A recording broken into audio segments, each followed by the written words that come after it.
श्रीराम समर्थ. श्रोते हो, आपण ऐकत आहात श्री गोंदवलेकर महाराज यांचे प्रवचन. अंतकाळ साधण्यासाठी नामस्मरण. अंतकाळी नामस्मरण होणे म्हणजे अंतकाळ साधणे, आणि हा साधण्यासाठी आधी नामस्मरण करायला पाहिजे. अंतकाळ साधण्यासाठीच जगावे. भगवंत जिथे राहतो तेच आपले खरे घर आहे. सध्या आपण शरीरात राहतो ते भाड्याचे घर आहे.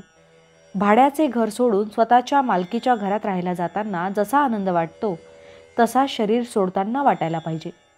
भगवंताचे घर तेच आपले घर आहे याची खात्री झाली म्हणजे ते जमेल. त्यासाठी आपण सतत भगवंताच्या नामात राहावे. मला तू आपला म्हण, माझे मन तुझ्या चरणी अर्पण केले, आता मला तुझ्याजवळ काहीही मागण्याची इच्छा न हो असे मागावे. परमेश्वर आपल्या मागे पुढे आहे असे अखंड मानावे.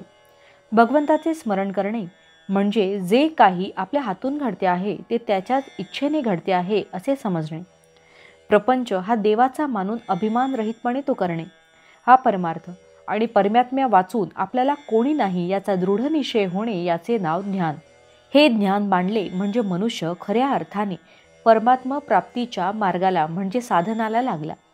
या साधनाने परमात्म्या वाचून दुसरे काही आवडेनासे होते, आणि ही जी अत्यंत आवड तिलाच भक्ती म्हणतात. या भक्तीची परिपूर्णता अंतकाळ साधण्यात होते. त्यासाठी सतत नामस्मरण किंवा अखंड अनुसंधान हेच एकमेव साधन सांगितले आहे. अंतकाळी ज्याने नाम घेतले त्याच्या विषयवासना मेल्या असे नसते. तो काही एकदम मुक्त होत नाही, पण पुढच्या जन्मी तो अति सात्विक म्हणून जन्माला येईल. सात्विक म्हणजे भगवंताची प्राप्ती करून घ्यावी अशी वृत्ती असणारा होय. साधन प्राणाबरोबर असावे, म्हणजे प्राण जसे अभिमानरहित अखंड चालतात त्याप्रमाणे साधन अभिमानरहित अखंड चालावे. ते करता कामा नये. करणे म्हणजे अभिमानाला. सहज प्राणाबरोबर झाले म्हणजे अखंड चाललेलेच असते. प्रपंचातली तळमळ सोडून वागावे. गुरु आज्ञेत असावे. अनंत जन्मांचा देहाशी सहवास म्हणून देहावर प्रेम जडून देहबुद्धी होते. तसाच नामाचा सहवास पुष्कळ करावा म्हणजे विषयाची आसक्ती कमी होऊन नामावर प्रेम जडते. योगात कष्ट फार. या युगात तो साधणे अशक्यप्रायच, आणि कर्मात तर अभिमान असतो आणि वाढतो. भक्तीत कष्ट नसतात आणि ती करताना अभिमान आपोआप गळत जातो. योग आणि कर्म ही साधने परमात्म्याच्या दत्तक पुत्राप्रमाणे आहेत, तर भक्तीचे साधन हे परमात्म्याच्या औरस मुलाप्रमाणे आहेत. भगवंताला दृष्टीआड होऊ न देणे हीच खरी भक्ती, हेच खरे अनुसंधान, हाच खरा परमार्थ, आणि हेच खरे आपले सर्वस्व आहे. भावार्थ: नुसते देहाने तीर्थस्नान पूजापाठ वगैरे करून परमार्थ घडत नाही. आपली वृत्ती भगवंताच्या ठिकाणी चिकटली पाहिजे. जानकी जीवन स्मरण जय जय राम. महारुद्र हनुमान की जय. समर्थ रामदास स्वामी महाराज की जय. सब संतन की जय.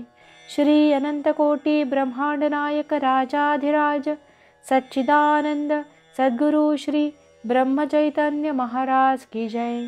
जय जय रघुवीर समर्थ. आता आपण 13 वेळा नामस्मरण करूया. श्रीराम जय राम जय जय राम. श्रीराम जय राम जय जय राम.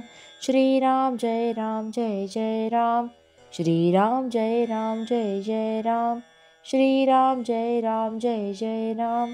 श्रीराम जय राम जय जय राम. श्रीराम जय राम जय जय राम. श्रीराम जय राम जय जय राम.